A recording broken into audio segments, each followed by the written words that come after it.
আমি আগে প্রথমে ধন্যবাদ এবং অভিনন্দন দেব যারা পাশ করেছে। কেন অভিনন্দন দিচ্ছি স্পেশালভাবে কথা যদি বলি, এই ব্যাচের পরীক্ষার্থীরা 1 বছর পড়াশোনা করেই ওরা এসএসসি পরীক্ষা দিয়েছে। কারণ ক্লাস 9-এ তখন কোনো গ্রুপ ছিল না, ওরা কম্বাইন্ড পড়াশোনা করেছে। 10-এ ওঠার পরে ওরা নতুন বই পেয়েছে, 1 বছরের প্রিপারেশনে ওরা এসএসসি পরীক্ষা দিয়েছে। ওদের জন্য একটা বিরাট চ্যালেঞ্জ ছিল, যেখানে 2 বছর পড়ার পরে এসএসসি হয়, এই ব্যাচটা একমাত্র 1 বছর কমপ্লিট করে পরীক্ষা দিয়েছে। এটা একটা বড় চ্যালেঞ্জ ছিল।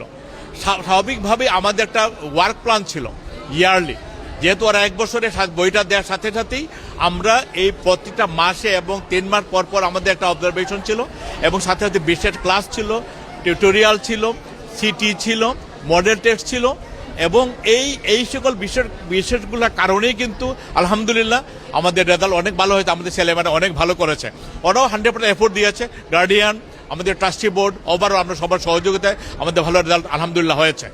সবার জন্য যদি বলি, এই যে বিশেষ কারণগুলোকে চিহ্নিত করে যদি বছরের প্রথম থেকে একটা প্ল্যান করা হয়, ইয়ার প্ল্যান করা হয়, এবং যদি উইক বাচ্চাগুলোকে একটু আইডেন্টিফাই করা হয়, আমাদের এখানে যারা উইক ছিল ওদেরকে আমরা আইডেন্টিফাই করে ওদের জন্য স্পেশাল কিছু কেয়ার ছিল আমাদের। এভাবে যদি সকল ক্যাম্পাস সবাই যদি আমরা একদম যেখানে bright student, middle class student, week student, এদেরকে ফাইন্ড আউট করে যদি আমরা একটা প্ল্যান করি এবং সেই প্ল্যান মোতাবেক যদি আমরা কার্যক্রম বাস্তবায়ন করি, আমার বিশ্বাস আমাদের এই যে বিপর্যয়তে আমরা ওভারকাম করতে পারবো। ডেফিনেটলি সিলেট শিক্ষা বোর্ডের শিক্ষার মান এবং শিক্ষার ফলাফল অনেক দূরে এগিয়ে যাবে। Thank you.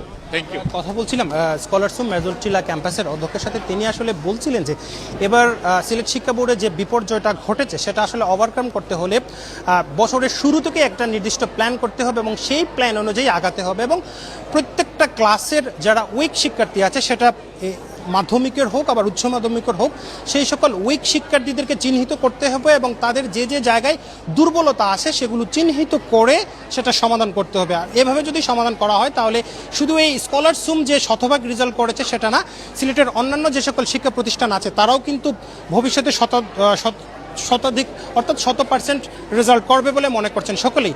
তবে শিক্ষা বোর্ড কর্তৃপক্ষ বলছে তারা ব্যবস্থা নিবে, অর্থাৎ শিক্ষা বোর্ডকে ব্যবস্থা নেয় এবং আজকের এই স্কলারসুমের অধ্যক্ষ যে পরামর্শ দিয়েছেন সেই পরামর্শটা যদি অন্যান্য ক্যাম্পাস কাজে লাগাতে পারে তাহলে একদিন সিলেট শিক্ষা বোর্ডের প্রতিটা ক্যাম্পাসের চিত্র বদলে যাবে। হুসাইন আহমেদ সুজাত, 71 সিলেট।